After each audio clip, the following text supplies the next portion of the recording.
Ողջույն հարգելի ժողովուրդ, հույսով եմ լավ եք։ Անկեղծ ասած որոշեցի վիդեո տարբերակով պատասխանել ձեր այն բոլոր հարցերին, որոնք ուղղված են ինձ մեսենջերում։ Առաջինը, ինչու ես չեմ մասնակցել պարոն վարչապետի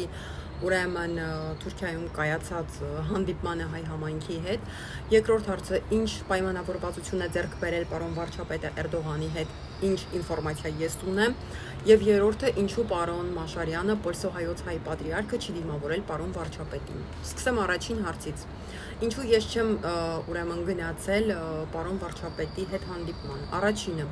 հանդիպումը եղել է փակ եւ կանխավ պայմանավորված։ Երկրորդը, ես ինքս, եթե անգամ հրավերք ունենայի, չէի գնա, որպեսզի օպոզիցիան մեկ անգամ եւս առիթից օգտվելով չասեր թուրք Նատալիա Ալեքսանյանը եւս այնտեղ էր։ Դուք գիտեք ինչպես են օգտագործում ամեն ինչ վարչապետի դեմ։ Սա առաջին հարցի պատասխանը։ Երկրորդ հարցի պատասխանը, ինչ պայմանավորվածություններ են ձեռք բերվել պարոն վարչապետի եւ Թուրքիայի նախագահ ուրեմն Էրդողանի միջև։ Ըստ իմ վերլուծության, հետևելով թե Թուրքիայի մամուլին, թե Հայաստանի մամուլին, իհարկե նորմալ մամուլին, ես եկել եմ այս եզրակացությանը։ Այո, լինելու է բաց ճանապարհ։ Ինչի հետ է կապված այս նոր ճանապարհը, նոր ալտերնատիվ ճանապարհը եւ ինչու է այդպիսի որոշում կայացվել եւ ինչ է նշանակում Միջին Միջանցք։ Ես չեմ սիրում ճակերտներով խոսել, ես չեմ սիրում սարեր, ձորեր ընկնել, այնինչ ես հասկանում եմ, այնինչ ես փաստերով վերլուծում եմ, ես անմիջապես խոսում եմ դրա մասին, որովհետեւ ես ատում եմ սարեր, ձորերով խոսելը։ Եկեք վերլուծենք ներկա պահին տարածաշրջանում տեղի ունեցող բոլոր իրադարձությունները իրար հետևից։ Ինչ է տեղի ունենում տարածաշրջանում։ Իրան-Իսրայել պատերազմը չի կարողան նկատ մնալ Հայաստանի Հանրապետության հետ կապված։ Ինչու՞։ Որովհետև ներկա պահին մենք ունենք ընդհանրապես երկու ճանապարհ, մեկը գնում է Իրան, մեկը դուրս է գալիս Հայաստանից Վրաստանով, ճիշտ է։ Առաջին դեպքում Իրանը պատերազմող երկիր է ներկա պահին եւ մենք ինքներս չգիտենք ինչ զարգացումներ կունենա Իրան-Իսրայել պատերազմը։ 1. Երկրորդ, ում հետ ենք մենք գնում խաղաղության։ Երկրորդ մեր խնդիրը այստեղ Վրաստանն է։ Դուք տեսնում եք ինչ է կատարվում Վրաստանում։ Խեղճ Վրաստանը չի կարողանում ազատվել ռուսական ճիրաններից։ Դուք այսօր փորձում եք դեմ գնալ պարոն վարչապետին, որպեսզի հայտնվեք իր կոնկրետ Վրաստանի կարգավիճակում։ Դուք ուզում եք նույնը, մեր երկրորդ ճանապարհը, որը դուրս է բերում Հայաստանից, դա Վրաստանն է։ Այստեղ պարոն վարչապետը փորձում է ելք գտնել ալտերնատիվ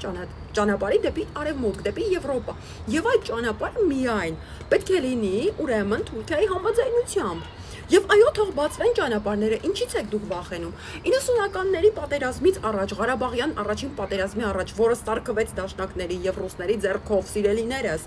դուք այդ ճանապարհները չեք օգտագործել, իհարկե օգտագործել եք։ Այսօր եկեք ըմբռնումով մոտենանք այն ամենին, ինչ տեղի է ունենում մեր երկրում։ 1. Երկրորդ, այն հայտարարությունները, որոնք անում է վարչապետը տողատակերով, դուք պետք է վերլուծելով հասկանաք եւ չկարդաք Պողոսը Գերմանիայում նստած ինչ գրեց, Պետրոսը Ֆրանսիայում նստած ինչ գրեց, այն մեկը լուրեր կոմի գլխավոր խմբագիրն է, չգիտեմ ինչ գրեց օրինակի համար, այն մեկը, չգիտեմ մամուլ էմում է աշխատում, ես իմ ինչ գրեց, մի հատ էլ հարցեր են ուղում։ Ինչ է նշանակում Միջին Միջանցք, Միջին Միջանցք դա Զանգեզուրի կարիդորն է, զզվացրեցիք Զանգեզուրի կարիդորով, այս առավոտից իրիկուն նույն բանն է։ Բանը Սյունիք հանձնում է Զանգեզուրի կարիդորը բացում է։ Դուք ինչով եք տարբերվում անուղեղ օպոզիցիայից։ Չնայած գոնե նրանք ուղեղով են աշխատում, այդ ամեն ինչը վարչապետի դեմ օգտագործում են, փորձում են իշխանության գալ։ Դուք ինչով եք նրանցից տարբերվում։ Այո, ճանապարհները բացվելու է, եւ սա չի քննարկվում։ Որևէ մեկին թույլ չեմ տալու հանկարծ վարչապետի հետ կապված մի հատ սխալ բան գրի։ Որևէ մեկին թույլ չեմ տալու, որովհետեւ դուք ինքներդ չեք տեսնում այդ մարդը ամեն անգամ տարբեր երկրներ այցից առաջ ինչերի միջով անցնում։ Ես մանրամասն տեսել եմ վարչապետի հոգեվիճակը Թուրքիայում, մանրամասնություններով։ Նույնը վերաբերվում է Արարատ Միրզոյանին, նույնը վերաբերվում է ես հոգեվիճակ եմ տեսել այնտեղ, նույնը վերաբերվում է իրենց կողքի մարդկանց, Ռուբինյանին է նույնը վերաբերվում։ Մի հատ սաղդ նստեք Սաղդ խելոք կնստեք ձեր տեղները, ու հանգիստ կհետևեք վարչապետի յուրաքանչյուր քայլին։ Այնտեղ տիկին Սոնա Արշունեցի, ուզում եմ ձեզ անդրադառնամ։ Ձեր տաքուկ տեղում նստած դուք որոշել եք, որ դա Զանգեզուրի միջանցքն է, այո, Զանգեզուրի միջանցքը բացվելու է։ Զանգեզուրի միջանցքը բացվելու է եւ այնտեղ վերահսկելու են հայ վերահսկիչները։ Եվ այդ գումարները լցվելու է Հայաստանի պետական բյուջե։ Այլ հարցեր ունեք, եթե դուք մտածում եք, պարոն վարչապետը խոսում է ճակերտներով, ես չեմ վախենում։ Ճակերտներից դուրս խոսելով, եթե հարկ լինի, կբացվի նաեւ Զանգեզուրի միջանցքը ի օգուտ Հայաստանի Հանրապետության։ Այս հարցի մյուս կողմը։ Ինչ վերաբերվում է Մաշարյանը չի դիմավորել պարոն վարչապետին։ Նախ սկսեմ այնտեղից, որ ես Մաշարյանին անձնապես ճանաչում եմ։ Մաշարյանը շատ զուսպ մարդ է։ Մաշարյանի շուրջ երևի տեսակ, որ օրեր շարունակ օպոզիցիան խոսում էր, հաչում էր, որ ուզում է բերի Ծայրապետի տեղը։ Նա շատ զուսպ կիրթ մարդ է եւ չի խառնվում Հայաստանի ներքին խմորումներին, մինչեւ պահը չգա, մինչեւ իրեն հարց չտան։ Եվ ասեմ ավելին, նա մեծ հարգանքով ալեցված Նիկոլ Փաշինյան անձի հանդեպ։ Այդ մարդու անունի հետ չփորձեք խաղալ։ 1. Երկրորդ. Մաշարյանը գտնվել է Ամերիկայի Միացյալ Նահանգներում։ 2 հոգի Մաշարյանի թիմից ստացել են հրավերք,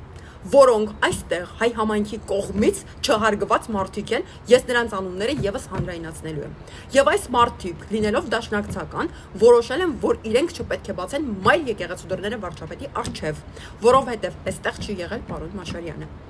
Այս հարցի մյուս կողմը։ Լիահույս եմ, ես ըմբռնելի եմ բացատրում ամեն ինչ։ Հաջորդը ում հետ են գնում խաղաղության։ 2 տարի ես ինձ որ պատռում եմ, ասում եմ գնում են խաղաղության, ում հետ են գնում խաղաղության։ Չինաստանի, խաղաղության են գնում Պեկինի, խաղաղության են գնում Ճապոնիայի հետ, ոչ, խաղաղության են գնում մեր հարևանների հետ, Թուրքիայի եւ Ադրբեջանի հետ։ Այսօր, եթե պարոն վարչապետը կարողացել է հասնել այն մակարդակին, որ Թուրքիայում, Ստամբուլում ծածանվում է Հայաստանի Հանրապետության դրոշը, որովհետև Հայաստանի Հանրապետության վարչապետն է եկել ստեղ, դա արդեն մեծ ձեռքբերում է, ու հանկարծ թող օպոզիցիան չփորձի ամեն ինչ օգտագործի պարոն վարչապետի դեմ։ Իդեպ ասեմ ավելին, Կարեն Կարապետյանի համար, Սամվել Կարապետյանի համար պայքարողներ, ուզում եմ ձեզ հարց ուղղեմ։ Սամվել Կարապետյանը տենց թաթարուբոյից ուժեղ տղա էր, հա, որ Ադրբեջանը ցանկանար իրան վերցներ, Ռուսաստանը ուզենար տար Ադրբեջանին, պետք է այդ ամեն ինչը աներ չերես Հայաստան, ուղեղներիդ վրա դուր դրեք։ Սիրուն մի հատ կկազմակերպեր, ոնց Ռուբոյին տվեց Ադրբեջանին, այդ սիրուն կմատուցեր Ադրբեջանին։ Այս ձեր հարցերի բոլոր պատասխանները։ Այն Սերժի թիմի մասիվի քաղաքապետ Համբարձումյանը, Ինչանցումյանը, դրան էլ փոխանցեք մեկնումեկը, որ խելոք վերընկի տեղը, քեզ լավ տղու տեղ մի դիր։ Միշտեղ այնտեղ գլուխ գովա, որ ես ունեմ մարդիկ, ես կհավաքեմ իմ շուրջը մարդկանց, եւ դու հույս ունես, որ 26 թվին վարչապետ ես դառնալու։ Սուտինյոր ախպերդ վկա։ Լսի քեզ ինչ եմ ասում։ Ես նորմալ մարդ եմ, նորմալ աղջիկ եմ։ Առաջին անգամ զգուշացնում եմ։ Երկրորդ անգամ ներում բեկում չի լինելու։ Փաստերով կդնեմ քո եղբայրը ինչ գործերով ազբաղվում ու դու ինչ թեմաների մեջ ես թաթախված։ Լավ տղա չխաղաս Հայաստանի Հանրապետությունում։ Քո նման լավ տղերքն են ստերվադարձել։ Հա, Տաշիր Սամոյից էլ ուժեղ տղա չլինես, արա։ Լսեցիր քեզ ինչ եմ ասում։ Երդ-մերդ չգիտեմ ինչ եք կազմակերպում, ինչեր եք անում, ձեզանից դուրս ինչ որոշումներ եք կայացրել։ Հայաստանի Հանրապետությանը դեմ այս պահին որևէ բան ով արեց, իմ ձեռից չի պրծնելու։ Ուզում եք տեսնեք այն Նատալին, այն որ նոր մտել էր եթերներ, նորից կտեսնեք։ Ամեն օր եթեր կանեմ, մանրամասն ժողովրդին կբացատրեմ ինչա կատարվում։ Չփորձվեք հանգարց, որևէ մեկը հանգարց չմտածեք, որ Նիկոլ Փաշինյանը թույլ է։